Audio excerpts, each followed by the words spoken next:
আমি বললাম যে এটাই রাইট, তাদের আগে আসার সুযোগ দিলেই তারা ম্যানুভারিং করবে, তাদের ভিতর থেকে প্রেসিডেন্ট কোনো কিছু ম্যানুভারিং এর সুযোগ রাখা যাবে না। তারা তো সংকীর্ণতা চাচ্ছে, নিয়ন্ত্রণ আমরা কেন দিব? নিয়ন্ত্রণ করবে আমার নির্বাচিত প্রতিনিধি। তখন এই 15 নির্বাচিত হওয়ার পরে, সবকিছু হওয়ার পরে মিনিস্ট্রি বাংলাদেশ কি বলে পরিসংখ্যান ব্যুরো অফ স্ট্যাটিস্টিক্স, সেখান থেকে ডাটা নিয়ে ওনারা এই 6-6-12টা দিবেন। অর্থাৎ ওনাদের আগের পদ্ধতিতে যে ম্যানুভারিং করে এখানে প্রেসিডেন্ট হয়ে যাওয়া পাইয়া, এইটা আমাদের উদ্দেশ্য ছিল এটাকে বন্ধ করা। আবার অ্যাজ ওয়েল অ্যাজ আমরা ওইটাও চাচ্ছিলাম যে তাদের সংযুক্তরা থাকুক, তারা নির্বাচনে আসে না বা আসবে না, এক সময় যাতে বিসিসিআই ডেট না হয়ে যায়।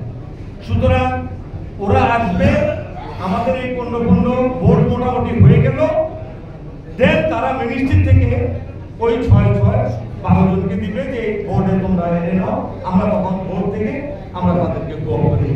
পদ্ধতিগুলি ঠিক আছে কিনা বলেন আপনারা, সঠিক আছে এটা?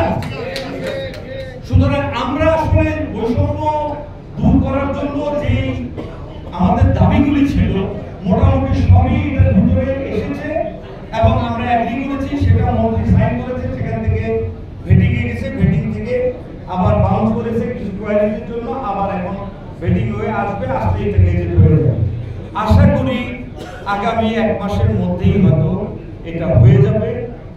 এর ভিতরে আমাদের দুর্ভাগ্য প্রবল ভাই বলেছে, আমি আবারও জিনিসটাকে রিপিট করছি, 3 দফা আমাদের সচিব চেঞ্জ হয়েছে।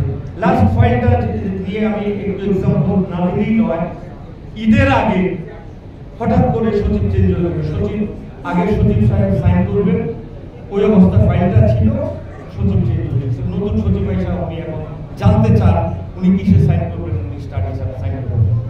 So it was our bad luck যে সচিব চেঞ্জ হয়েছে 3 বার, ডিজিটিও চেঞ্জ হয়ে গেছে 3 বার, আমাদের সময় কেমন বেড়েছে, রাত 10টা বেজে গেছে, আমার দ্বিতীয় 4 বার চেঞ্জ হয়েছে।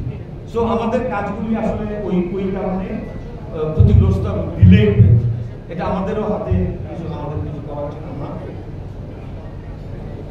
আর আমরা আসলে সত্যিকার অর্থে এই যে আন্দোলনটা, আমরা যখন এই বোর্ডটাকে রিজলভ করাই, আমাদেরকে অনেকে তুচ্ছ তাচ্ছিল্য করেছে। উই ডোন্ট কেয়ার অ্যাবাউট কে তুচ্ছ তাচ্ছিল্য করলো, কিছু আসে না। কথাটা আমি আগেও বলেছি, আবার রিপিট করি, আমি যেই কাজটা করলাম সেটা ইমানের সাথে আমি যথার্থ কাজ করলাম কিনা সেটা ম্যাটার করে।